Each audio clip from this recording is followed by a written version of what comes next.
In the Dred Scott case, Chief Justice Taney held for the Supreme Court that black people could not be citizens before the Civil War because that would allow them to own guns.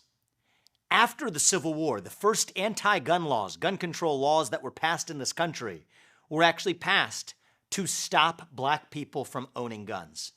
These are some of the facts that I educated Don Lemon on set in a heated exchange that we had shortly before his firing.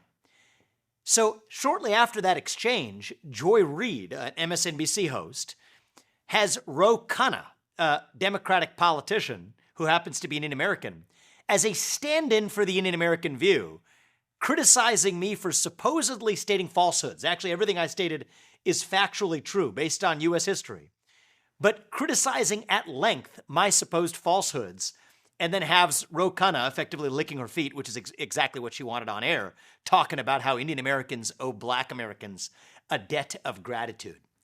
So I thought it was remarkable that here's a TV host, supposedly who wants to engage in open debate about my views on this post-Civil War history, who's talking about me on air extensively to another Indian American second-rate stand-in, but won't talk to me directly, so I made an offer. I said, if you want to have a debate about this, if you think that your recounting of the post-Civil War history is any different than mine, let's have that debate in the open. What do we get? Silence. This is what the modern left does, and Joy Reid embodies it. Very well, actually.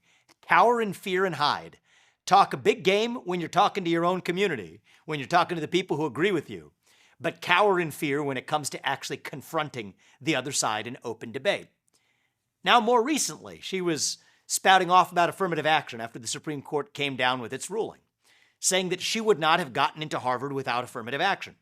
I believe her. I think that's probably true. But then she also complained that she was judged negatively by her peers because she got in based on affirmative action.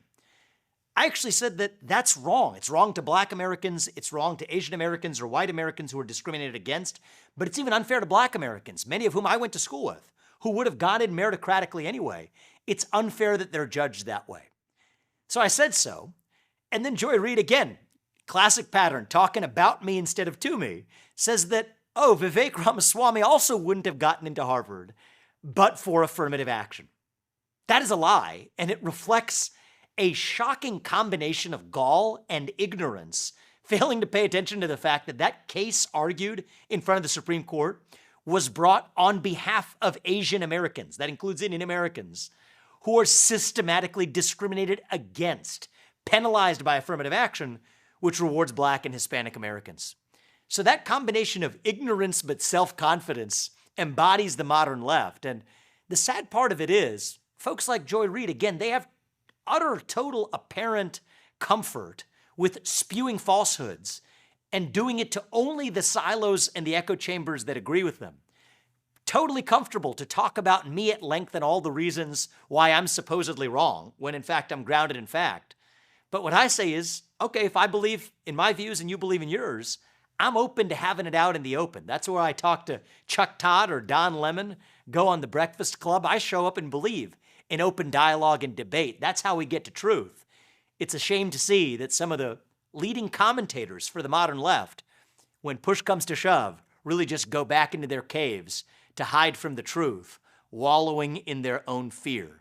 What I'll say is, Joy, from one alum to another, the offer still stands. I understand why you'd like to hide from debate, but I think it's better for the country if you're actually engaging with the people who disagree with you, rather than talking about them with falsehoods without actually confronting the facts.